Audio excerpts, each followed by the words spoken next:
سلام بچه‌های صرفه براتون آوردم بدون تحریم زبان فارسی با جایزه. جذبتون کردن، خوشتون اومد.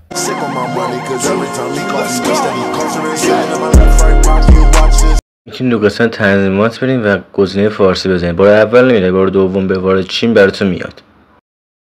سر جایزه هاست و خیلی بار اول ثبت نام می‌کنید، بهتون راهنمایی که چجوری ثبت نام کنید.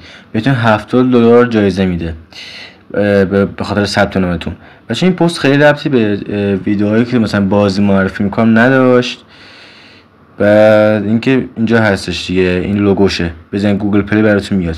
داشتم میگفتم اینو مثلا خیلی ربطی به اون نداشت، فکر کنم چون ایدراپ ها بهتون معرفی میکنن نیاز یه صرافی خوبه که توش احراز هویت آسون باشه بهتون معرفی کنم دیگه. هیچی قصه مختلفشه مثل بقیه صرافی. قصه سرچ داره، مثلا میتونید ارجاع رو سرچ کنید براتون بیاره دیگه.